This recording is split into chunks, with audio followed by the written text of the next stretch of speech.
The Biden-Harris administration completely ignoring the fact that this is the third anniversary of their failed withdrawal from Afghanistan. Instead of going and paying their respects and being respectable human beings, they instead, well, Joe Biden's probably on the beach somewhere, and Kamala Harris has a clear schedule, so there's really no reason for her not being there, of course.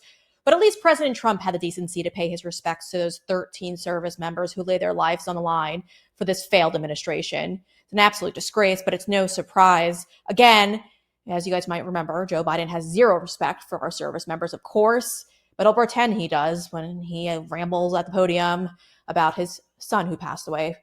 Again, folks, no surprise here at all. It's heartbreaking, but not shocking.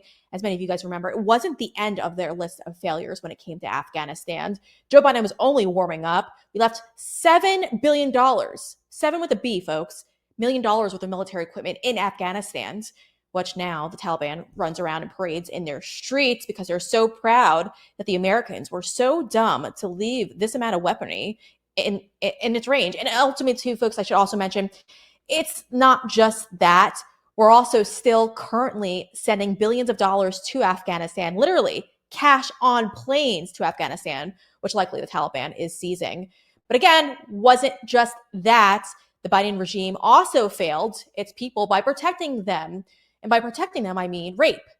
So many of these so-called refugees that they brought here into the country, well, once they got here, literally days after arriving on U.S. soil, they went around and raped our children and our women. And that's not just me, trying to fearmonger, as so many on the left would like to say. It happened. It happened. You might recall a story back in 2021, again, just days after we brought them here to U.S. soil. You might have remembered that there was a female service member who was raped. And well, what happened there? I don't know. I've been asking the FBI for an update on her investigation, but again, no responses. Instead, they told me to submit a FOIA request to find out what happened to that investigation, which obviously now I have to do, but again, shouldn't be taking place in the first place. But it's not just Democrats who totally abandoned us when it comes to allowing these dangerous individuals into our country who do not respect Western values. It was also Republicans as well, I must remind you. People like Congressman McCullough, who allowed 12,000 more special visas to be granted to these individuals just earlier this year. So we're going to get thousands and thousands of more Afghan refugees into our country, which I know you are all looking forward to, of course. And it's all thanks to both House Republicans, Senate Republicans, and Joe Biden, of course. The big win there, though, of course, House Republicans said, well, Joe Biden wanted 20,000 extra special visas, but we only gave him 12. Oh, thanks, guys. Yeah, that's a big victory. No, it's not. You know what's going to happen? These people are going to get U.S. citizenship, and that's why they fought so hard for it. So that's exciting news. But again, didn't just end there. Just weeks after the failed withdrawal and obviously the loss of 13 service members, Joe Biden apparently tried to strike back and tried to go after and get some type of, I guess, vindication from what took place. And he ended up killing 10 civilians in all of this. Now, again, we still don't know if he actually killed any of the individuals who were responsible for that attack. Many have speculated and said that they did not, but don't expect our federal government currently to go out there and get you the real answers. They're just going to try to pretend like none of it happened in the first place.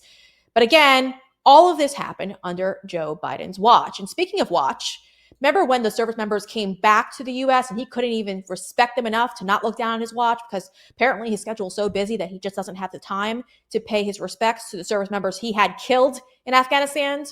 Yeah, it's really hard to not remember this. But although the mainstream media will tell you this never took place, this never happened, you and I both know that this image here and the video too isn't altered. Joe Biden didn't care about these individuals and instead looked at his watch the entire time, which a lot of those Gold Star families will recall to this day. Joe Biden doesn't care about those families. He doesn't care about any of them. And Kamala Harris is trying to pretend like none of this happened. Kamala Harris is out here right now trying to pretend, again, that all of the failures in the Biden regime's administration, or whatever you want to call it, had nothing to do with her. But if you remember when they were trying to pitch it as not really a failure, Kamala Harris had no problem speaking about how she was the last person in the room to consult Joe Biden on the withdrawal. Take a listen. President Biden always said that he wants you to be the last person in the room, particularly for big decisions, just as he was for President Obama. He just made a really big decision. Afghanistan. Yes. Were you the last person in the room? Yes. And you feel comfortable? I do. I've got to say, it's infuriating to sit there and listen to Kamala Harris be so dismissive over the fact that she was the last person in the room when Joe Biden, and under his poor leadership, had 13 service members killed 3 years ago today.